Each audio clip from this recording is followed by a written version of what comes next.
And it was at that moment that I realized I shouldn't have done that.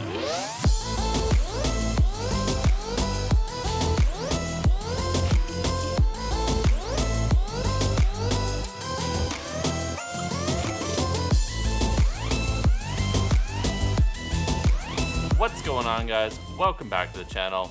My name's Casey, and on today's upload, I'm going to tell you a story about my worst break on my Jeep. Before I get started telling you about why I ended up with a Dynatrac Pro 44 as my front axle, why don't I challenge a couple other YouTubers to also make a video talking about their worst break on their Jeeps or off-road vehicles? I think it would make for a really great series of stories to hear about a bunch of different people's worst break experiences on the trails. I'm going to challenge two people. One, Brad at Trail Recon. I know he's a huge channel. I did reach out to him already. He said he didn't really have a bad break. He's been pretty fortunate, but I'm hoping he can come up with a unique, interesting story of something that's happened to him on the trail or somebody he's with. The second person I'm going to challenge is Kyle over at the Bearded Jeeper channel. Kyle and I go back and forth quite a lot over on Instagram, and we were just chatting on ways we could collaborate. I thought this would be a great idea. Go leave a comment on Brad's latest video over on Trail Recon, letting him know you want to hear his worst trail break story. And as well, go head over to the Bearded Jeeper and let Kyle know you want to hear about his story. Leave comments on his latest video. Now, since I'm starting this off, I'm the first person. I'm going to challenge a third, but I think everybody else, if they can challenge two other people, will fan out, and we're going to get a whole bunch of really cool stories on YouTube. So the third person I'm going to challenge is actually a local friend of mine, and that's Eli over at LokiLights.ca. I know he has broken his Jeep because he's constantly posting on Instagram about things that break. So I'd like to hear his story. Go check out Eli over at LokiLights.ca. Leave him some comments. Let him know you want to hear about his story about his worst break on the trail.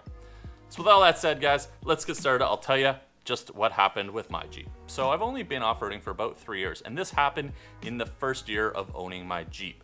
Now, if you've watched some of my previous vlogs, you'll know that we go down to Oregon to a town called Florence where they have these awesome sand dunes where we go off-roading on for the last few years. This was the first year that I went down to Oregon on the sand dunes. This was actually the first road trip that I had taken my Jeep on. For those of you who don't know, I live on Vancouver Island. We have to take a 2-hour ferry to get off the island, and then it is about a 9-hour drive from the ferry terminal all the way down to Florence, Oregon, where these dunes are.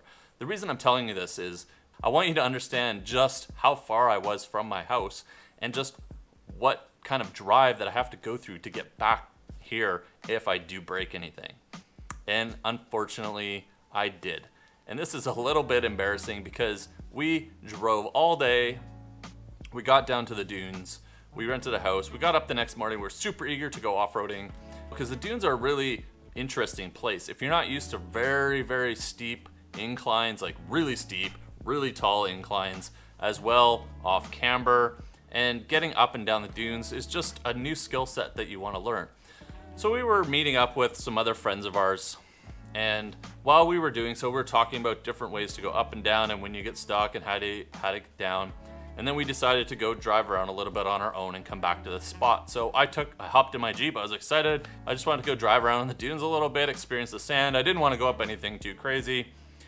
And I'm driving along. And the thing about the dunes, if you've never off-roaded on big sand dunes before, is that it can be, depending on how the light is hitting the dunes, it can be really tough to see drops, holes, and just variances in the sand. And me being unexperienced, but eager and excited to get out there off-roading, well, I drove off a fairly large drop-off in the sand dunes. I'll show you the clip from my point of view. I was recording, I wasn't vlogging back then, but I just happened to be recording on my phone, which was mounted to my dash. So here you can see I'm just driving along. I was just, cruising along. I wanted to just see what the sand is like, get a little bit of speed. And looking back at this footage now, I can see where I went wrong.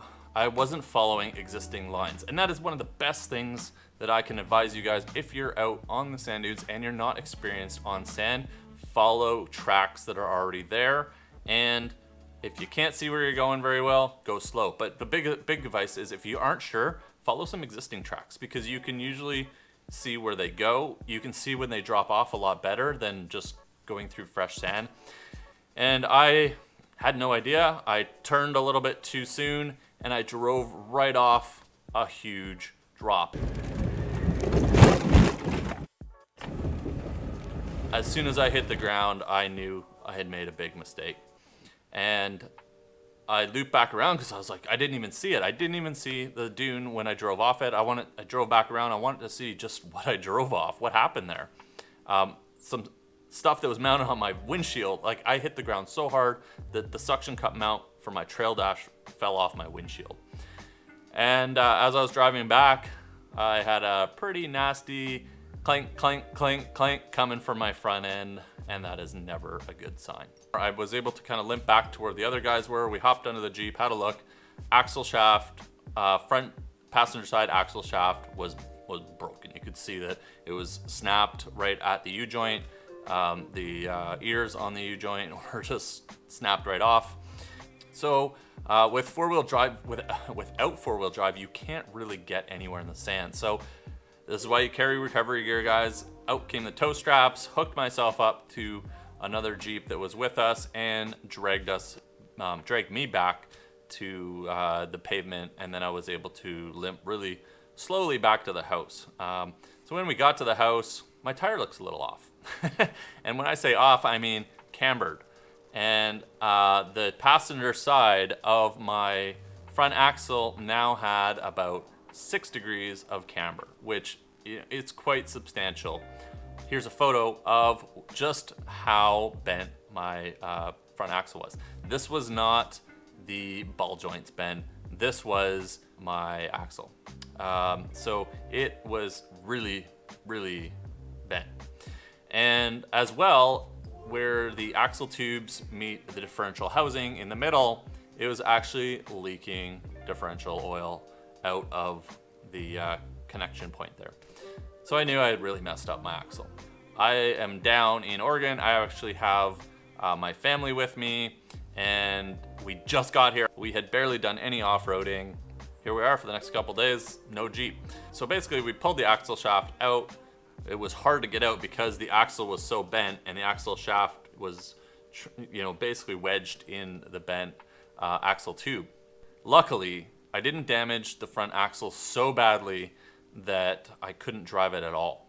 But it wasn't a good drive. It actually bent my tie rod enough that it had set my wheels to be, towed in. So we bent my tie rod back, adjusted it a little bit, and I was able to get it driving fairly well and ended up making the drive home back to Victoria. But I tell you, that 9-hour drive was very, very tiring because my Jeep was wandering a lot more. There was a lot more flightiness in the steering wheel, not to mention it was pouring rain, sideways wind, which we all know our Jeeps are just giant sails going down the highway. And I was able to get it back home to the island.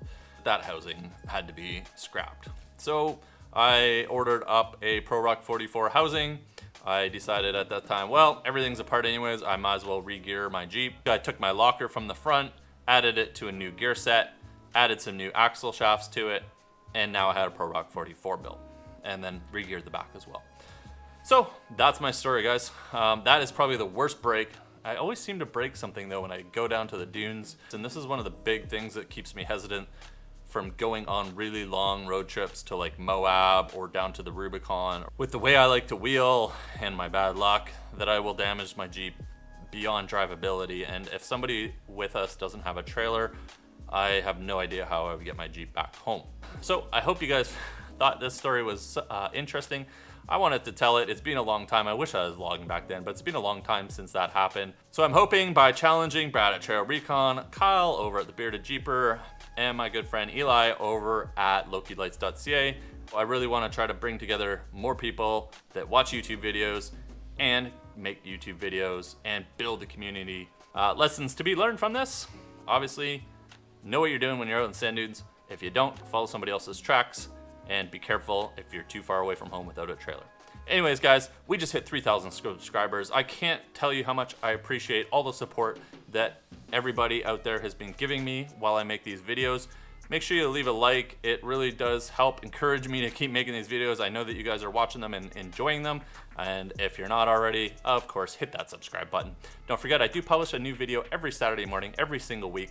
Grab your coffee, watch my videos, leave a like. I'll see you guys in the next video.